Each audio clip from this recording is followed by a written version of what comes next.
Just like last time? Oh, you're recording. I'm also recording. Oh, yes. Can I record it? Yeah, you can both record. Okay. Well. Okay, and hopefully closed captioning will work properly, but that's always an adventure to see how it's going to translate. That's half the fun. All right, folks, I'm going to ask everybody to mute themselves. If you don't know how to do that, I'll be happy to help you with that process, and we will get started.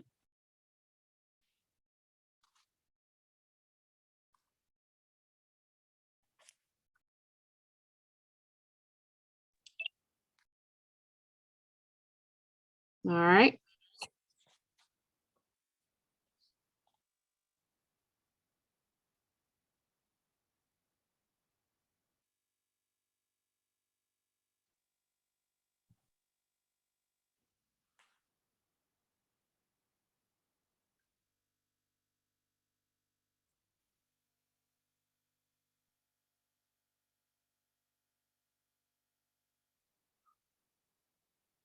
All right, our presentation tonight is going to be on predator guards.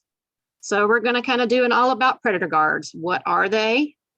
Why you need them, and how to use them. So first of all, what is a predator guard? If you've not heard that term before, so you may have heard a term, a baffle or a pole guard, and those terms are all kind of interchangeable with the term predator guard. And what they do is they keep climbing predators from accessing your marten housing. And in order to do that, they have to be mounted a certain way.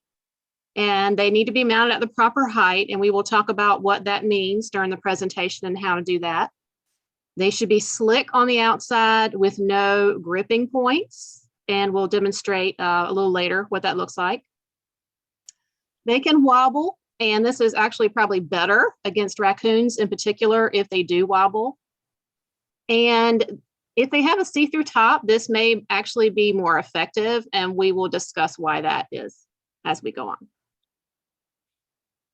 So you may be asking, why do I even need a predator guard? Can't I just put up a marten house on a pole and be done with it? Well, no, it's not quite that simple. So specifically tonight, we're going to be talking about ground predators of purple martens, and those include the following. So here we have our friend, the black rat snake. And here's a raccoon. These are the two most common ground predators of purple martens, but it doesn't stop there. There's also squirrels, outdoor cats, and even rats. So there's some common excuses or myths that we've often heard about why people don't use predator guards. And I pay attention to these. Some of them may be true in your case, or you may have heard them yourself. So there's a lot of people out there that think that snakes or raccoons or predators can't climb metal poles. That is not true.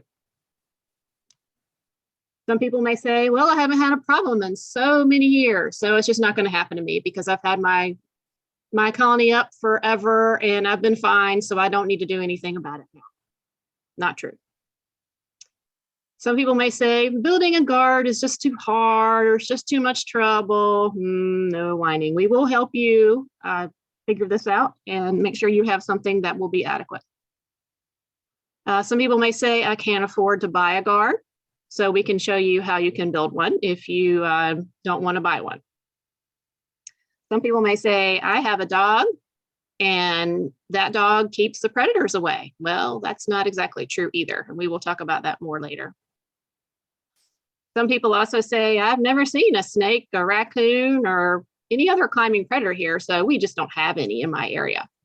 Well, we all know that just because you haven't seen it doesn't mean that it's not there.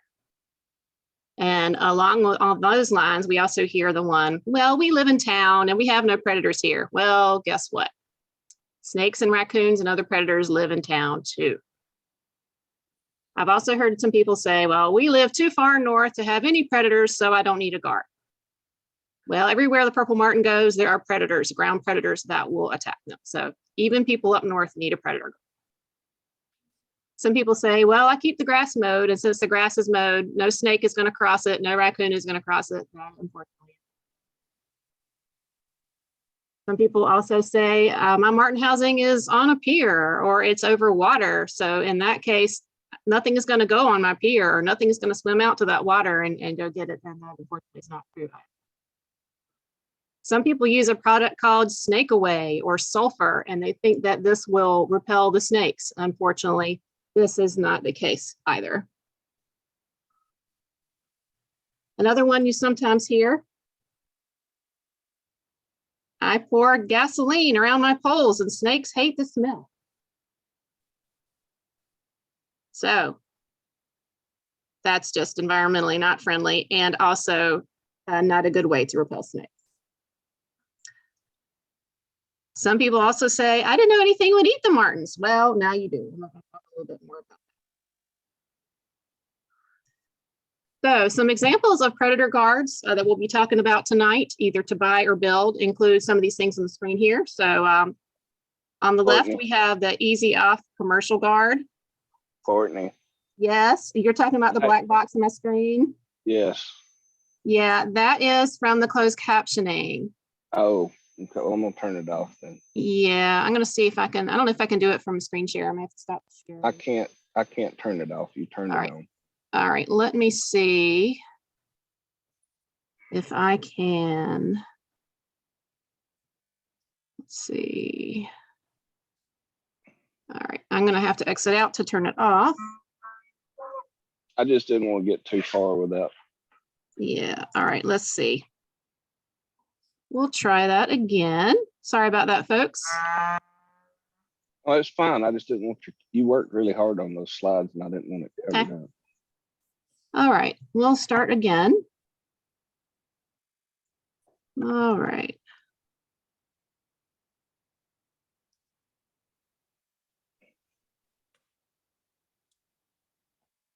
Okay, can everybody see it now? Brad, you can talk. Let me know if you can see it now. I had muted myself, yes, but yes. Does it look better now? Yes. Okay. Alrighty, so continuing on where we were. Easy Off commercial guard is the one on the left there. That's a stovepipe type guard. The one in the middle is an electric predator guard. And we covered all about electric guards in another presentation. If you'd like more information on how to build or set up an electric predator guard, Brad Biddle can talk to you more about that. Also, we have a recorded presentation on how to do that, and we can send you the link on how to do those. Next, we have a stovepipe guard, and there is a way you can build those. I will show you a guide on how to do that a little bit later. And then another one you may have heard of is a guard made out of PVC pipe, and that's the one on the far right. So specifically, removable non-electric guards. So most of this presentation is going to be talking about non-electric guards. One on the left is the Easy Off guard. That's by Troyer. The Easy Off guard is one of the largest commercially available guards. It is 9 3/4 in diameter and 24 inches long. You'll see that there's a bracket here on the bottom, and this bracket holds the predator guard up on the pole. It has a hinge on the side and a clip on the top, and it's made for a square pole. They used to make one for round poles a long time ago, but they don't fortunately have those anymore. This one is available from Troyer's or Purple Martin products.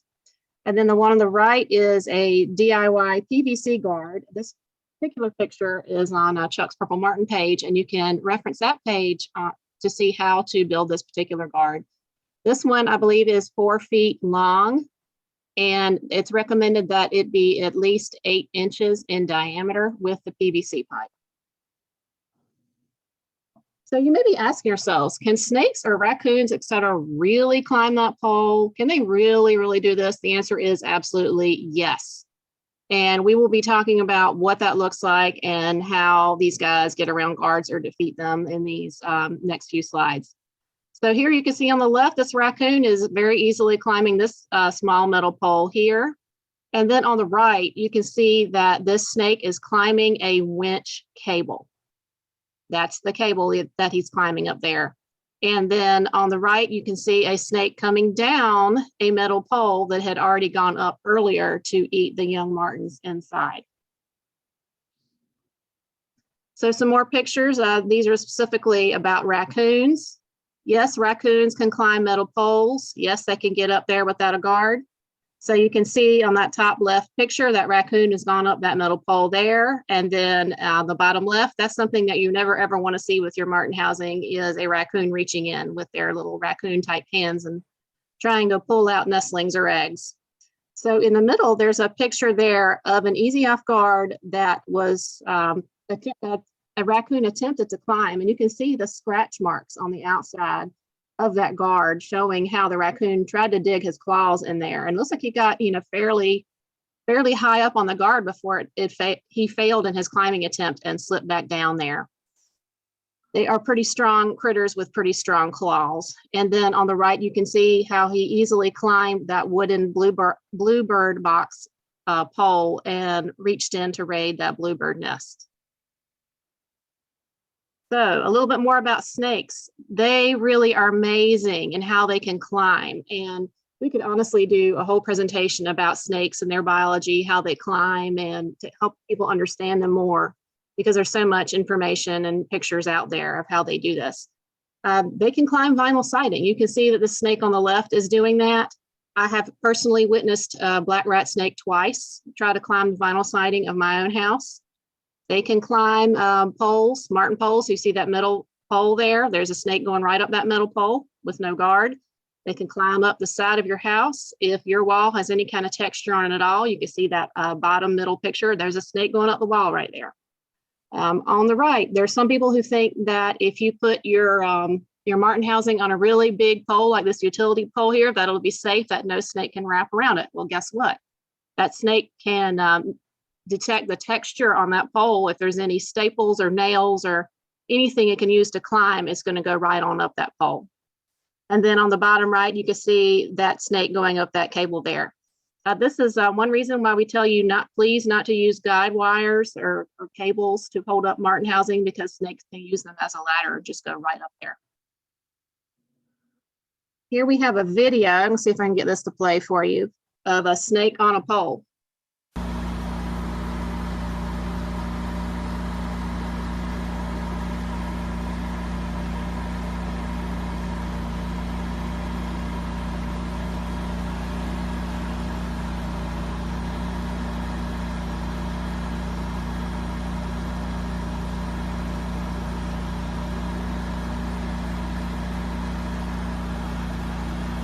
The snake is coming down the pole.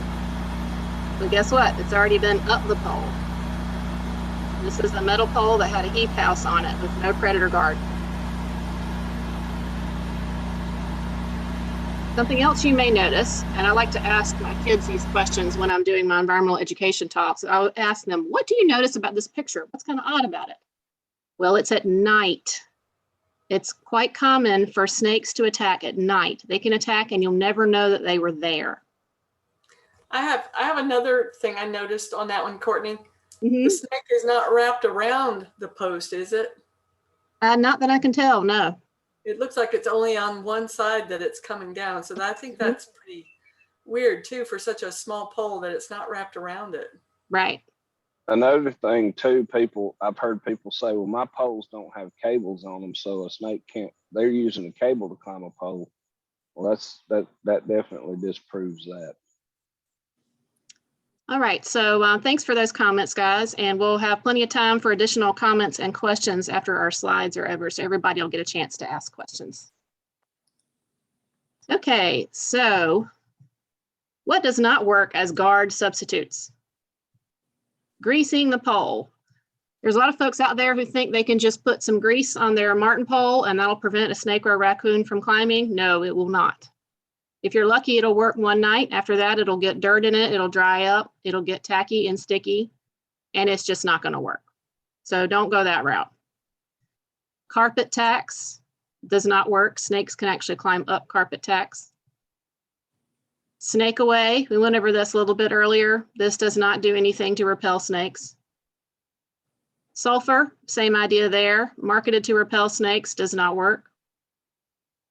Sprinklers, I've seen people talk about having motion activated sprinklers to set on their poles at night to keep the predators away. That is not going to work.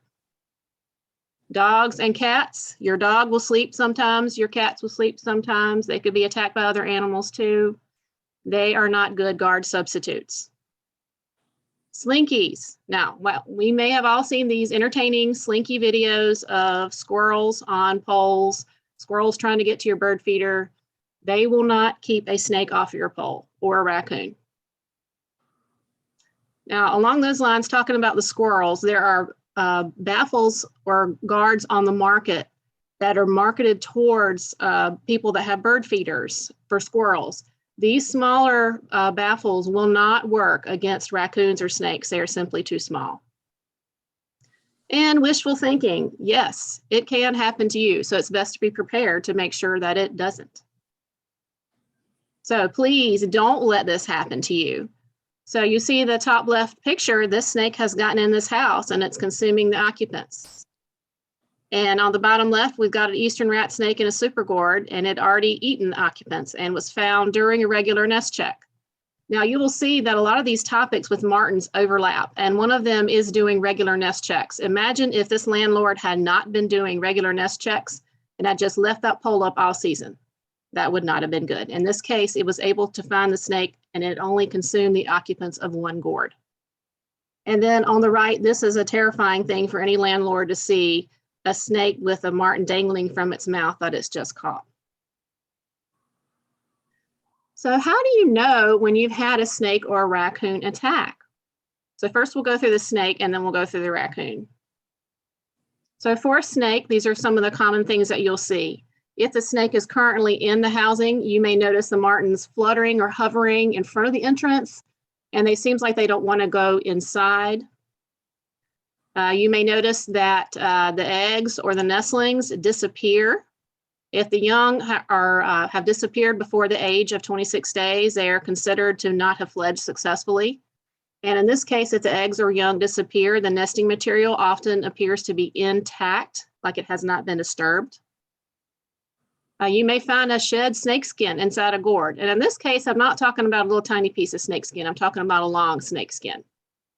Also, don't confuse this with a bird like a great crested flycatcher that often weaves some bits of snakeskin into its nest. I'm talking about a big, long piece of snakeskin. Obviously, if you find a snake coiled inside a cavity, that's a dead giveaway. And if your colony experiences sudden abandonment or they do not come back the following year, that's a good sign that you've had predation. Now, for raccoons, the nesting material often appears disheveled, messy inside the cavity. It may be partially pulled out. It may be hanging out of the entrance. As you can see, they reach in with their little raccoon hands and pull that nesting material until they get an egg or a nestling in their little paws to eat. You may find wings or other martin parts on the ground under the housing. There may be blood on the housing or around the entrances of the housing. There may be claw marks on the pole or housing. And if you'll remember earlier, we showed a slide that had scratch marks on the predator guard where the raccoon had tried to go up that pole.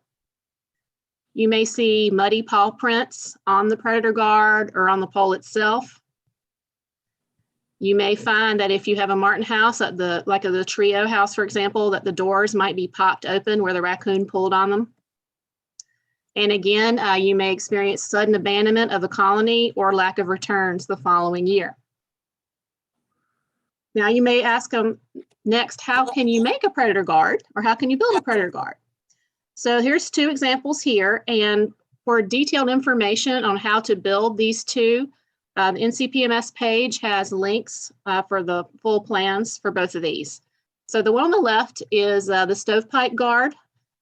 And now it's a non-removable guard as opposed to the removable guard on the right. Non-removable guards can get in the way when you're trying to do nest checks. So it's something to keep in mind when you're thinking about what kind of guard to build. Now this one is made out of hardware cloth and a stovepipe, and the top is see-through. And this is important to for the scent of the nestling martins and the adult birds. It can go down through the baffle, and the snake is more likely to go up inside the baffle and get trapped in there in the top versus just trying to go around the baffle on the outside. This predator baffle is free swinging. That helps prevent a raccoon from getting a good grip on it and going up the side.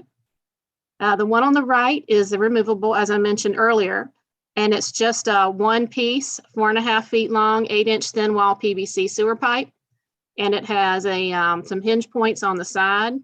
This one encloses the winch or the pulley completely, which is kind of nice, and then comes out of the way for nest checks. Now here's another one that Travis Moore built. This is another DIY one. This is removable, and it's kind of fashioned after the Troyer guard. And just some pictures of it here to kind of give you an idea of how it looks. And if he's on the call, maybe later on he can give some more tips on how to build this particular guard. As you can see, it has a clasp here on the left to remove for nest checks to get out of the way. And it has a bracket here to hold it up in place on the pole, and a little space here for the cable. So you may be thinking, oh, building one is too much trouble. Where can I just buy a predator guard? So there's many other places to buy a predator guard, but here's just a couple of options here. Purple Martin Products is the screenshot on the right side of the page. That's run by Diane Oberlander, who was the creator of the Gemini rack. Many of us are familiar with the Gemini rack. And she is an authorized Troyer reseller. She sells the Easy Off Guard. Also, Troyer Direct, you can order from them. This is a picture of one of their old catalogs here, Troyer's Birds Paradise. They do not have a website, so you need to call to get a catalog, and that's the number there on the slide if you want to call them. And then PMCA, which is their website is purplemartin.org. You can order from them on the website or through their catalog, and that's just a picture of what their catalog looks like. As I mentioned before, I'll just say this one more time. There are other commercial options out there for guards, but don't buy a squirrel baffle or small cone baffle. If you go to a place like Wild Birds Unlimited, be real careful about what you buy. A lot of those things are too small, and we'll talk about exactly what that means towards the end. So here's some options to consider for commercial guards. So we talked earlier about a see-through top and how that can be helpful in getting snakes to go up inside of a baffle versus around the outside of a baffle. So in these two pictures, you can see how this baffle has been modified so the top is more see-through. And there's some hardware cloth around these holes on the top there to help the scent of the nest go down into the guard. And then on the right, the nice thing about the Easy Off Guard and other large commercial guards is that your rope and pulley can fit up inside the baffle, or your winch and cable in some situations, depending on the size of your winch box. And that guard can completely enclose the pulley and rope or winch and cable and prevent the snake from being able to use that as a ladder to get up the pole. And we'll talk a little bit more about what that means in a minute. So then there's this thing called snake netting, and you may wonder, what is it and how do I use it? So snake netting, quite simply, is bird netting, and you can see kind of a picture of what it looks like there on the left. And you can buy that at most big box stores or at Ace Hardware or local hardware store. And it's made to keep birds off of fruit and other crops. And if you're going to use it, it's best to use two sizes, larger on bottom, smaller on top. So like a 3/4 inch on the bottom and 1/2 inch on the top, 2 layers with 2 different sizes. So you can see in this middle photo here, you should be able to see through the netting, and it should be supported with stiff wires to make it nice and fluffy. And on the right, you can see in this photo that the snake netting is positioned over top of the predator guard. It is not under the predator guard. And the reason for that is the primary defense here against the predators should be the predator guard itself. That in this case, that's the stovepipe type baffle that's on this pole. You want your raccoon or you want your snake to hit that guard first. And then if the snake is big and still able to breach that stovepipe guard, you want them to get in the netting. And you want the snake netting to be used in conjunction with a guard and not by itself. You will catch a whole lot less snakes in the netting if most of them are stopped first by the guard, which is what you want to happen. I've seen folks that have put netting on the ground under their guard, and you're going to be pulling a whole lot of snakes out of netting if you do it that way versus having the netting on top or over the guard, as in this picture on the right. There's options out there for removable netting you could think about, and there's plenty of people who have built their own type of removable netting situations. There's just a couple examples here in these pictures here. Thing to remember about snake netting is that it is a trap, and you need to use it responsibly. So this middle picture demonstrates exactly what that netting does when it catches a snake. So the snake is trying to go through the netting because it sees the holes in it, just kind of like it would see holes in the foliage from a tree climbing through.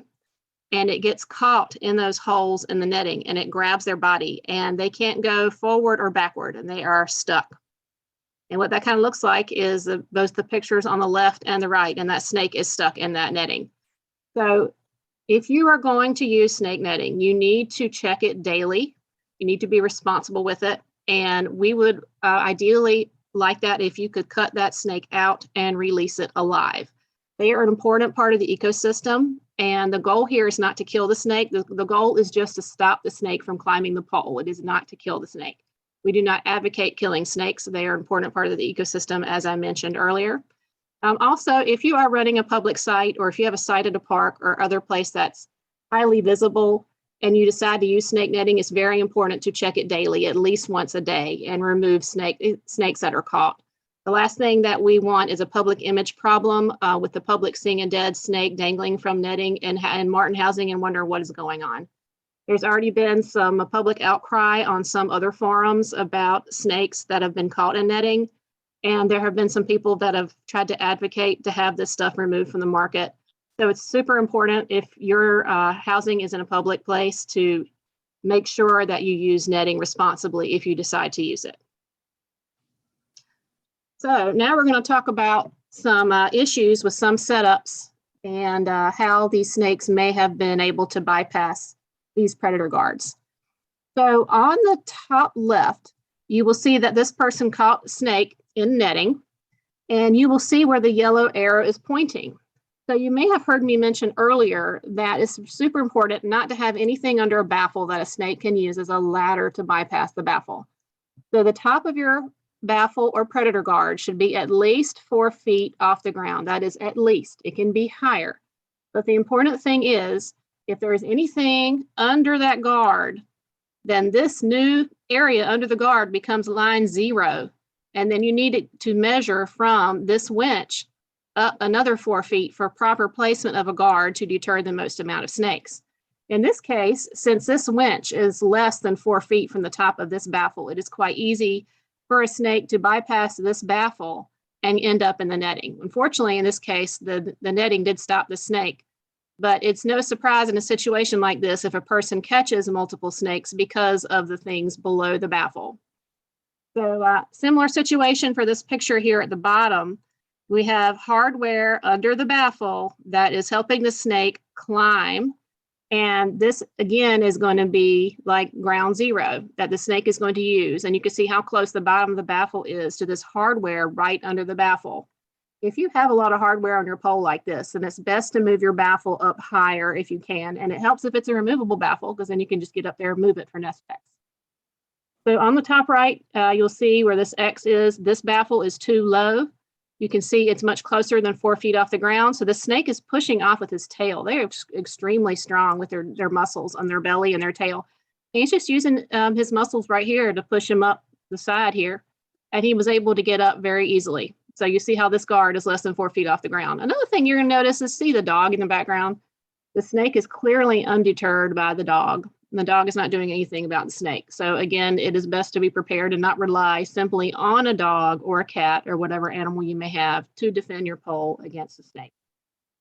Now, another thing to keep in mind is in this picture below on the right, you want to make sure you avoid gaps between your pole and the top of the guard. So in this case, this top had hardware cloth, and over time it wore out and a hole formed between the pole and the top of the guard.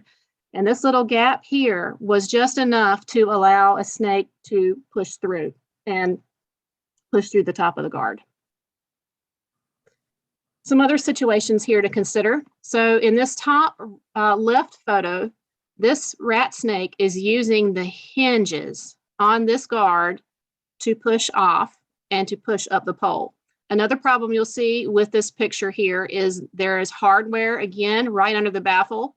So the snake could easily be using this as ground zero to push off. Another thing you will notice if you look very closely at this picture is the snake had gotten up in the baffle and it was using this keyhole point that holds this baffle together as a push-off point. So it's got its tail anchored up in there and it's pushing up the baffle. It's holding onto the hinge and it's going to use that to get up and over. And at this point, you would hope that the netting would stop it. But if the baffle was mounted correctly and none of this hardware was under there, then this person would have been a whole lot less likely to get them in the net to begin with. So that's a consideration. Another thing you need to think about is if this is the point on your baffle where it comes together, like as a seam, you need to make sure that this is very smooth, that there's no rough edges here that a snake can use to grip. So in this picture on the bottom left, you'll see where the blue arrows are pointing. So the snake started to go up this pole, and this is a common guard you'll see sold by Troyer for T14s, and it's a nice big guard, but there are a couple problems with the way this one was hung that contributed to the issue. So you can see the snake was going up the cable on the side of the pole, and we showed you earlier how easy it is for a snake to do that. And then the snake started using the seam on the outside of the gourd while its tail was still here to push. Then it pushed off the seam on the inside of the gourd, on the inside of the guard here to help breach it and reach the housing there.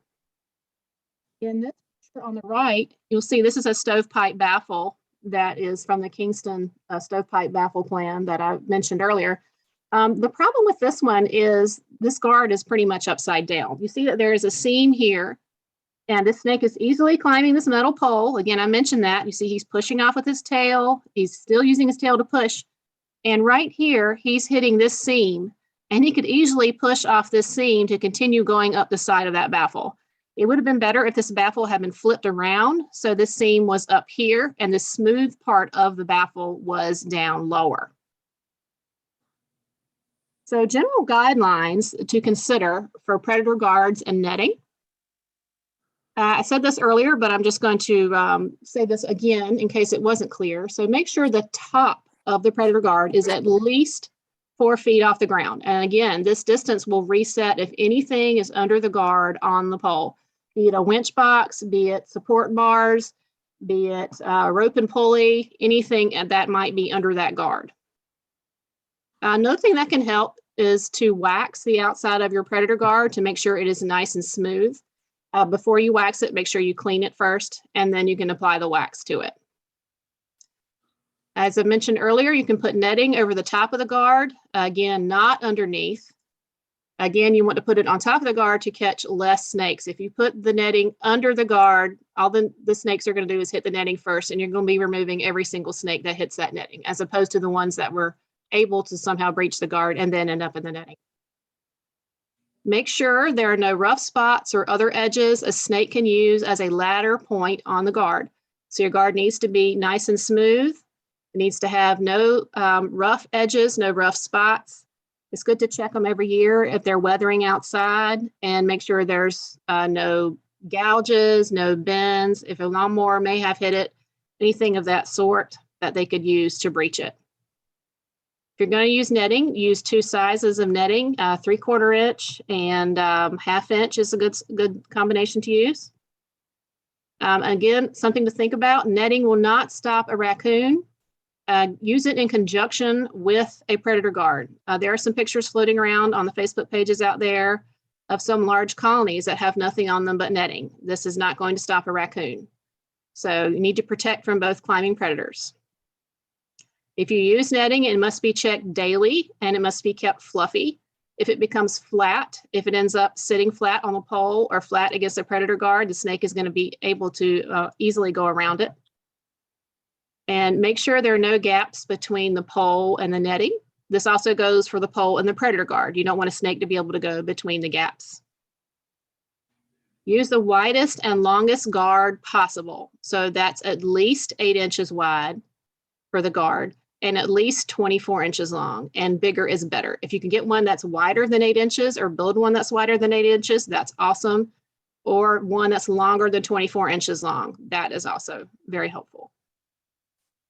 So now, after we've gone over this general discussion, we'll have time for some input from other people and your questions and answers.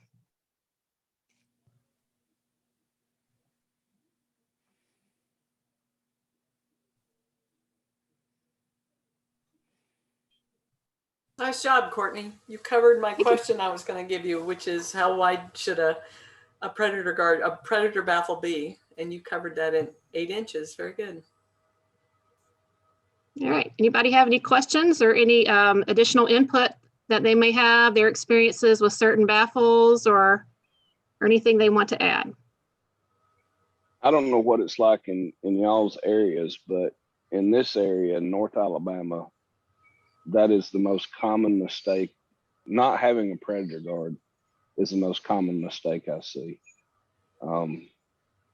99% of all gourd racks and all colonies have nothing for predator guard.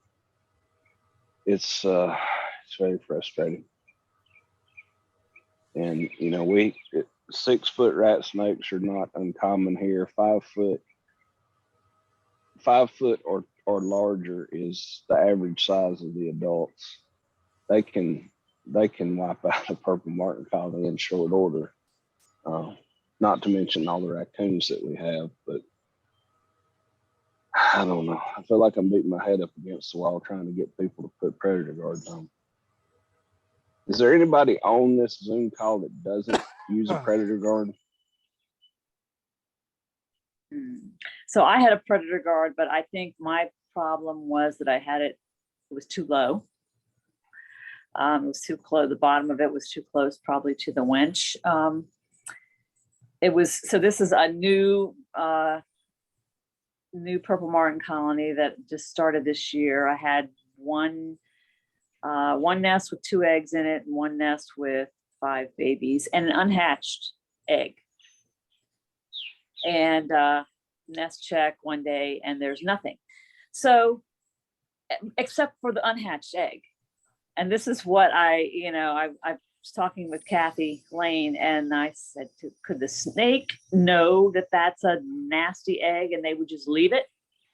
Because the nest was not disturbed. So when you had your, I'm assuming it was a snake because other than, it was empty, it was not, messed up or anything. Mm-hmm. But then the question I had is, could a snake go up there and eat all of them at one time and get out of that hole, that little, the little Conley 2, hole? Or are they doing it over multiple nights? Or does anybody have experience or know what that? They could eat a whole nest of nestlings and then crawl out and down the pole and you'd never know it. But they're going to be able to get out of that hole after they've eaten 5 babies? Mm-hmm. Yes. Wow. Kathy Lane, I saw your hand up. I mean, Kathy Freese, sorry about that. Yeah. So my uncle uses round holes, and so that doesn't really address your whole question. But regarding your question, they can eat the whole family. My uncle called me one night. He was prone to using grease, and told him that doesn't work. But he called me one night and said, yeah, caught a rat snake up in my housing. It has 5 bumps in it. 3 of those were nestlings, and the other 2 were the female adult martin and the adult male.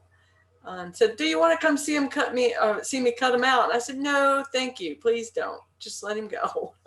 But to answer your question, yeah, they can consume a whole family. Anne asked a question via the chat. She says that she hasn't used guards because she hasn't been able to find any for the triangular telescopic poles. I know that there are guards sold that fit the triangular poles. I think there are anyway. PMCA has one that fits a triangular pole. Okay, but you'll have to order those online or either get a PMCA catalog to order via mail, or you can call them, either one. You can also make one and just cut a triangular hole in it to fit that pole. I have an old tri-tail pole that I have a bluebird house on, and I just made a long stovepipe guard for it. I just cut a triangle hole in the top. So it's pretty easy to modify like that. Thanks for your question.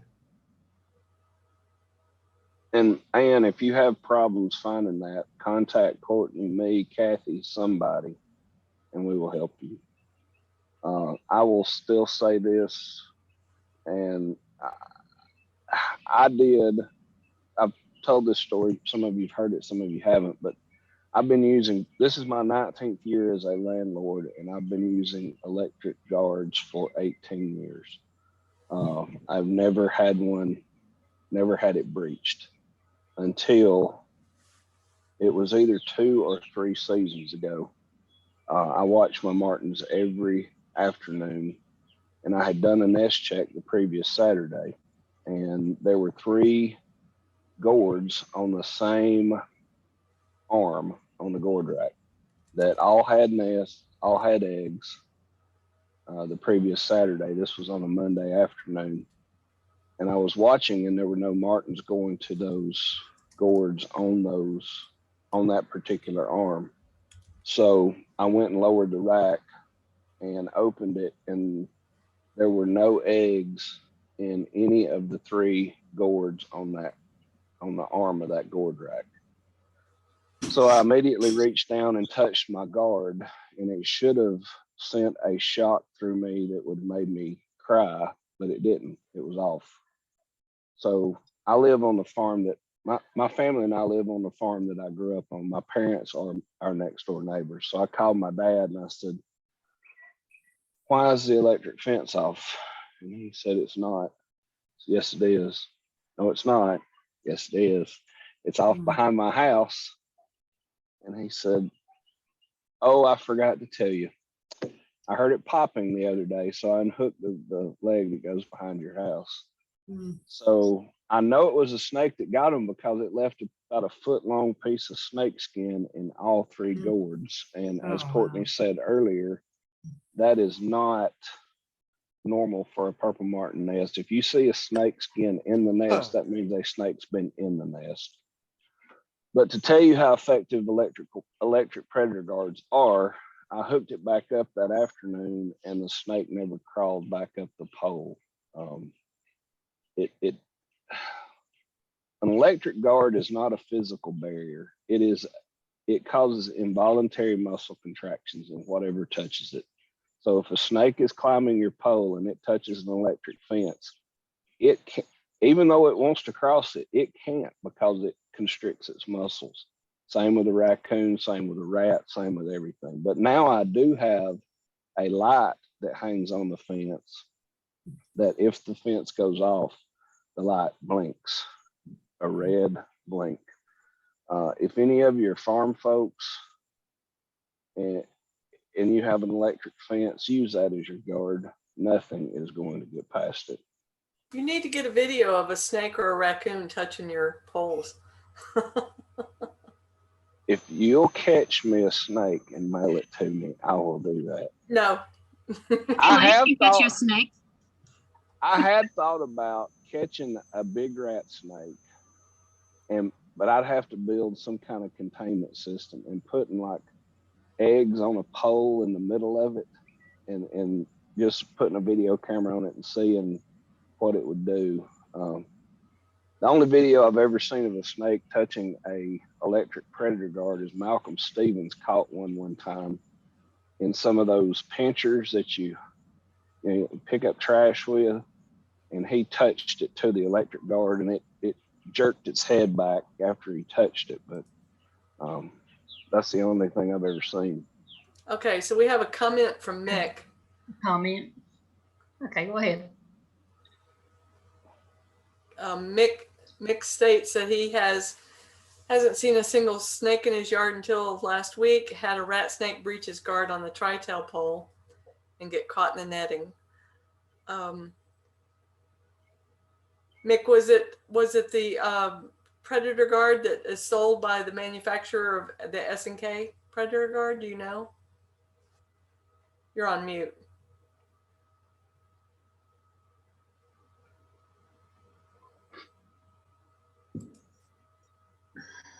See if you can unmute yourself, Mick. There, try now.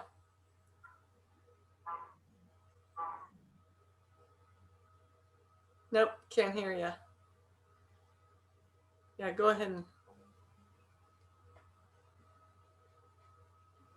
I think we lost Mick. I have a comment, if I may. Brad said if any of your farm folks use your electric fence, well, you can do that if you're not a farm folk. Don't think you got to live on a farm to have electric predator guard, because they, I'm on a farm, but all our cows are across the road, not on the side the house is on. And I have an electric, a solar powered charger on mine. And I've got it's kind of big, but that's just what I have. But they have them that are just like 6 or 8 inches square, and you can actually mount them on your post, on your pole, and they work great. You never, electricity goes off, the solar powered ones keep going.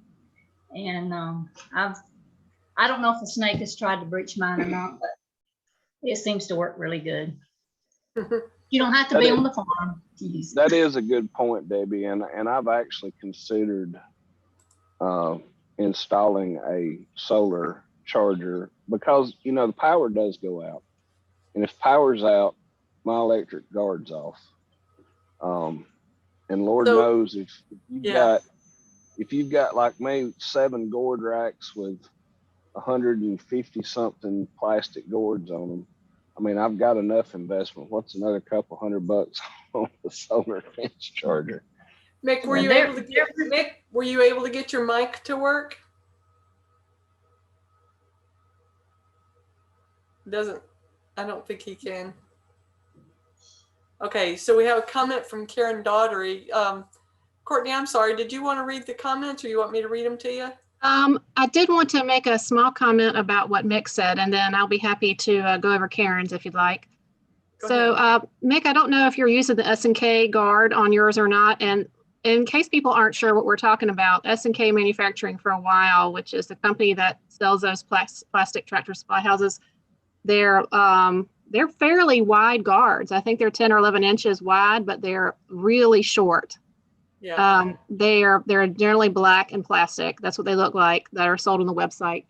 And I had personal experience with one many, many years ago. I had a rat snake breach one of those when I had it mounted on a tri-tail pole for a bluebird house. So they are not adequate. So I would not recommend using them, especially without backup. He just said on the chat that it is short.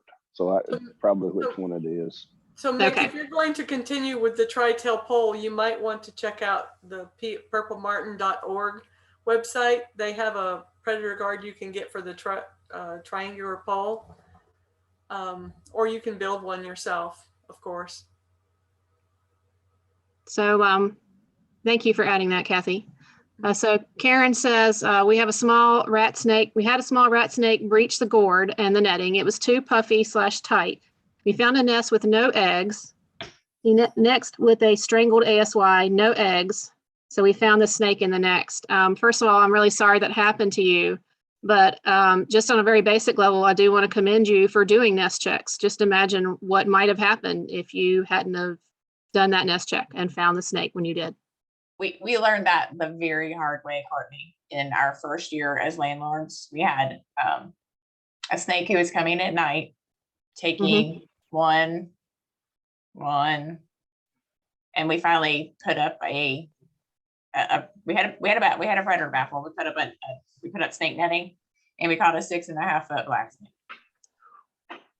Wow, that's a big one. Yeah. I don't know if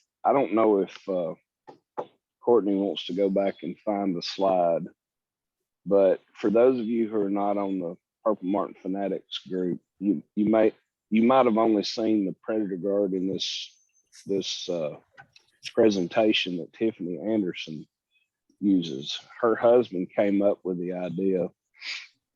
It's a stepping stone from someone else's idea who got an idea from someone else. And in my opinion, if I had to use stovepipe guards, I don't think there's a better option out there. It is an easy off guard.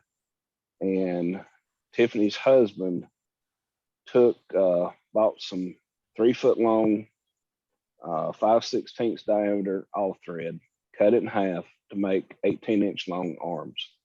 He put 4 arms equidistant around the predator guard right at the top, and then a little hook on them facing up.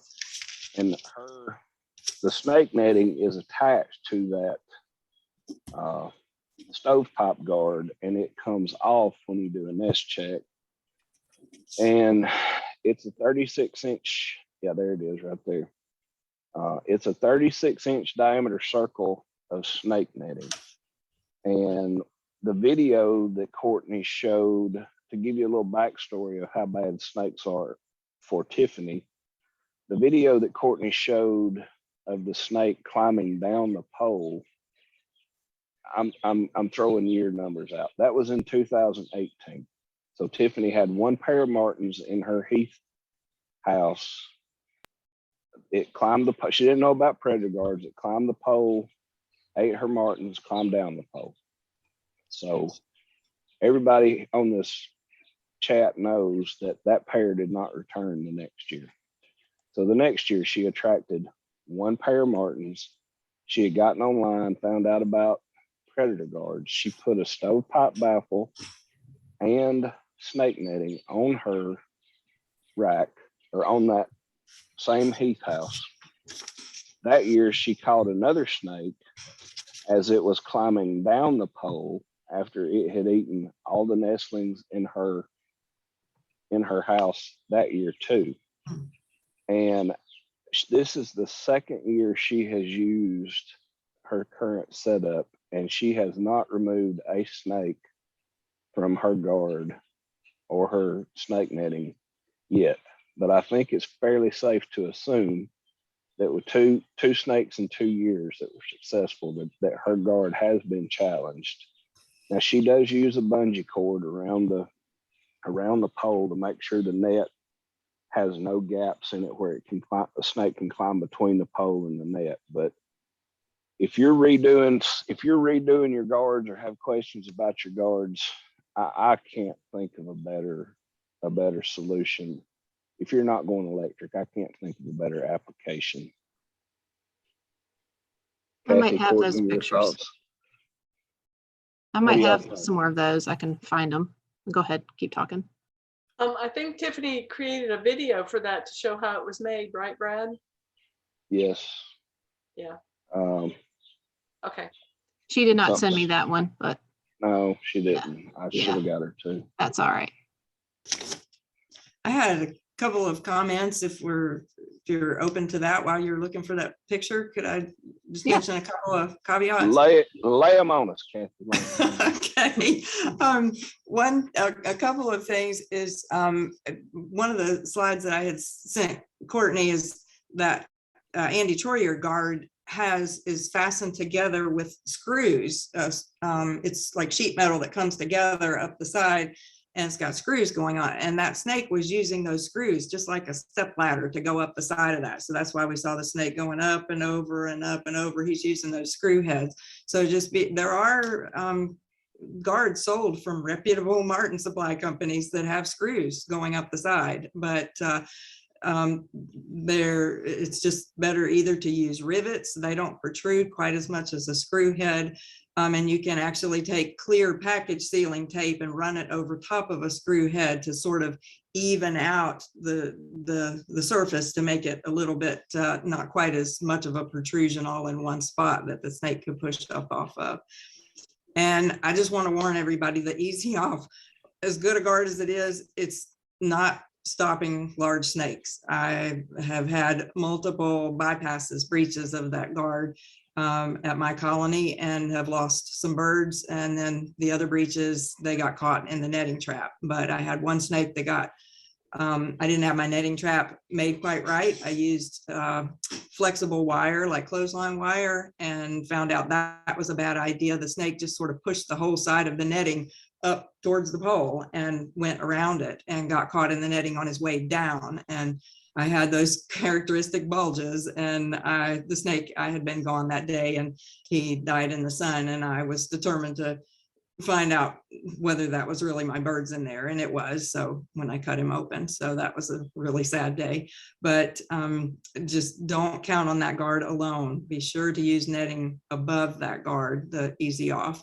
I don't know whether the snake was using the climbing the piano hinge or using the little latch, the keyhole latch at the bottom, pushing off of that, or resting on the rope winder inside the guard and using leverage to reach around the guard. But I've had a herpetologist tell me that the snake can just squeeze the pole below the easy off and reach around the 2 feet. And once he gets his little head across the top of that edge of that top of that easy off, he's home free, and he'll just go the rest of the way up the pole. So don't rely on that guard alone to stop big snakes.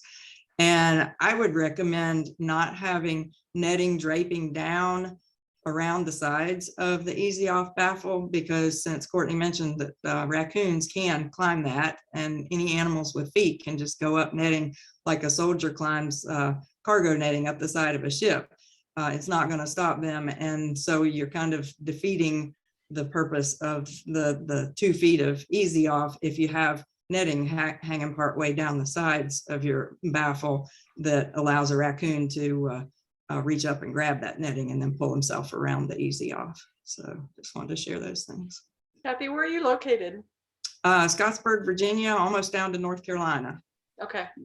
And I have lots of snakes here. Yeah, it sounds like you get some pretty big ones too. Yes. I had, I think, 4 snake attacks in 2 weeks time a few years ago. I had somebody say, well, after you eliminated the first 2 snakes, that's probably all you're going to have. They have a territory. And I'm like, no, I don't think so, because I got 2 more after that, and 1 more got past the easy off, and the other one just camped out on the rope winder inside the easy off until it got dusk. And I said, I can't go to sleep knowing that there's a snake out there on my pole. I wanted to see how he was going around the easy off, but he didn't cooperate and put on a display for me. So I just had to go and extract him myself and get rid of that one. But they're bad here.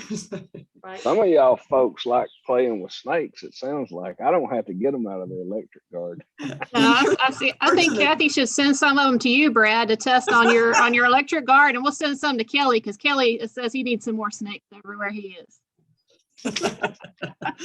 So Courtney, here's just a thought that Louise Chambers has offered up in these discussions about how to remove snakes from the netting. Did you want to talk a little bit about that, how to safely remove them? Sure, I can do that. Thank you for bringing that up. Can everybody hear me okay? Yes. Okay, my mic is doing strange things. So the first thing you want to do is safely grab the head, and it may take 2 people to do this. My husband does not like doing this job at all. He does not like this at all. I don't know why. Anyway. So it helps to have one person safely grab the head, and then the other person gets the scissors and try to cut with the scales, not against them. Cut with the scales to cut the netting away from the scales, and gently work from the head back to the tail until you've got the snake safely removed from the netting. And then you can put it in a container and move it away as needed. So I think I found those pictures from Tiffany. I could share those quickly. Let's see here. All right, Brad, does that look like hers? That's Yep. hers. Okay. And you can see, I'm pointing at my screen like y'all can see what I'm pointing at, but the net kind of poofs down on the previous photo. You could, if you see that black thing against the guard, that is the bungee cord that she uses to pull the net tight to the predator guard. And then to do a nest check, all she has to do is remove the bungee cord, unsnap the hasp at the top, and take the guard off. That just looks, I mean, how could a snake get past that? I don't know. And I don't know why there's barn swallows dive bombing me, but they are. So. Yeah, I think Tiffany's husband came up with a brilliant solution for this. It's absolutely the best next to your electric predator guard. So. And that shows the end of the arm where they zip tied the net to the end of the arm. Yeah, just be sure that you have some way of fastening it out so that it stays at the ends. Right. The weight of the rain will tend to pull it downwards closer to the pole. So, and those like the all thread or whatever types of rods they use, that is great to keep it out where it needs to be. And another feature is to have it loose and fluffy, not real thick, not layer after layer after layer, because then it's more of a barrier that they want to try to get around, rather than some, like Steve Kroenke describes it, you want it to be more like vegetation, like honeysuckle vines that the snake would crawl through, invite him to crawl through it instead of seeing it as a blockade that he needs to try to get around. Well, and correct me if I'm wrong, but I think her husband used all thread. He did. Then that's how he fastened it. Slide. Yes. Yep, that's so that's how he fastened it on the inside, and was able to get the double nut on the outside so they could attach it out there. Right. Yeah. Pretty simple. The net can't slide on the all thread if it's cinched down good and tight. So it can't. I guess however amount of fluffy it's got, that's how it's going to stay. It's not going to move a whole lot. He also used fender washers on either side of the predator guard, because that thin metal needs that support so that it doesn't give and bend. There's I thought there was a post somewhere where it shows close-ups of how he attached it with the bolts and the washers and the fender washers, and then also a video of her actually, after he had it installed, of her taking it off and putting it back on for a nest check. But Debbie, did you I guess we need to find that and hashtag it if we can. Yeah, I was going to say, did you tag it? Yeah. Well, I can't tag it in the comments. If you tag in the comments, it doesn't work.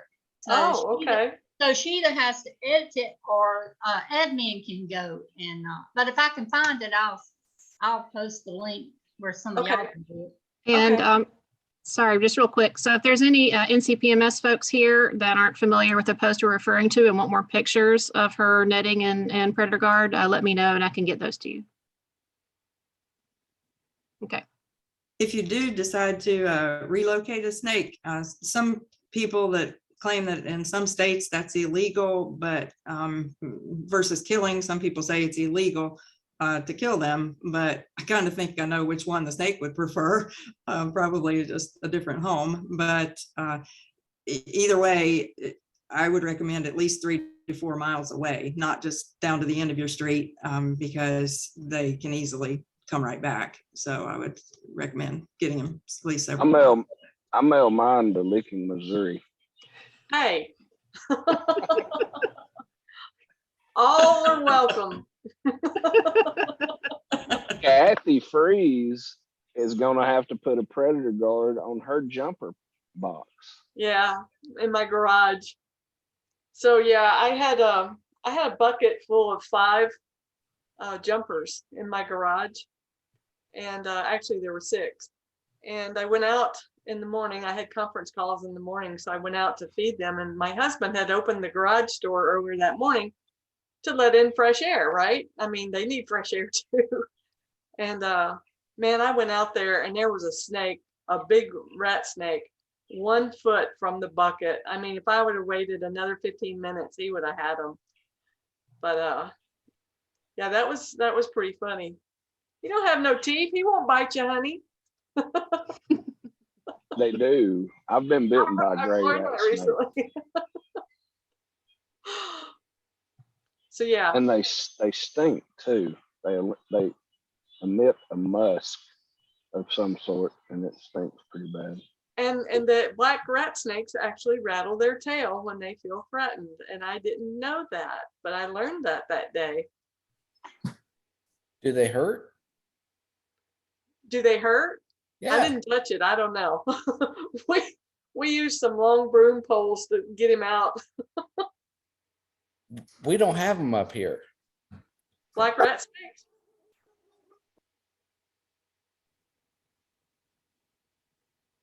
Okay. The wife called. I've talked to some people from like Pennsylvania, and she said, I showed her some of my pictures of my snake attacks, and she said, we just don't have snakes like that up here. And so I guess a lot of it depends on where you live, but we Well, definitely have them in Virginia. I would be surprised if they didn't have them. Maybe they just don't see them. But here in Missouri, and granted we are southern Missouri, but we have prairie king snakes. We have green speckled king snakes. We have copperheads, and we have black rat snakes a lot. They're very common around here, and pretty big too, 6 footers. So I would be surprised if they don't have them in Ohio. People say, I hear people say, well, I've never seen a snake. Well, I live in North Alabama on a farm. We got cattle, and there's feed around, and there's rats around, and there's chipmunks around. And I've lived in this house for 15 years, and I've seen one snake since I've lived here. But we have them. I know we have them. I know they're big, and I know one that ate 3 nests of eggs. And hey, Anna. Hi, Anna. But I don't, it's people say, well, I never see snakes. Well, crap, I don't either. And I'm outside every day of my life, but I don't see snakes very often, but I just know we have them. And if you have purple martins, you have raccoons, because the breeding range of raccoons is almost, well, it covers everywhere purple martins nest. It covers more than that, but it covers everywhere that purple all the way into martins Canada. nest. Yeah. Yes. You have predators of some sort.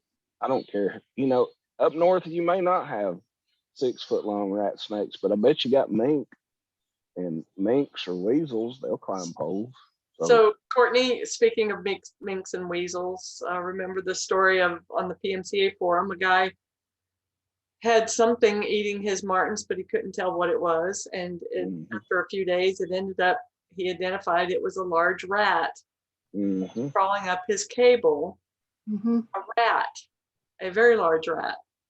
I think he was in Houston, Round Rock. He was in Round Rock, Texas. He was in Texas. I know that for sure. Yeah, it was Round Rock. He called himself R.R. Martins. Yeah. R.R. Martin. Yep. Yeah. I remember that too. Everything wants to eat a martin. I guess they taste like chicken or something. I don't know. If they taste like boiled shrimp, I might eat something. Okay. Well, Courtney, any other words of wisdom for everybody? Because you've done a great job tonight. Thank you. Oh, thank you. I'm just going to say one experience that I had with an electric predator guard that was a solar charged one. And this was the first one that I ever had. It worked great for about 6 or 7 months, and then it stopped charging it properly. So the flow going through the fence was not consistent. And I even shipped it back to the manufacturer, tried to get it fixed, and they couldn't figure out what the problem was. And they're awfully expensive. And I just got frustrated with it and said, the heck with that, and just went with a regular wall unit. And that's just been more consistent with me. But it's like what Brad said earlier, you have to prepare for power outages. So if you have an electric guard, you have to think about that.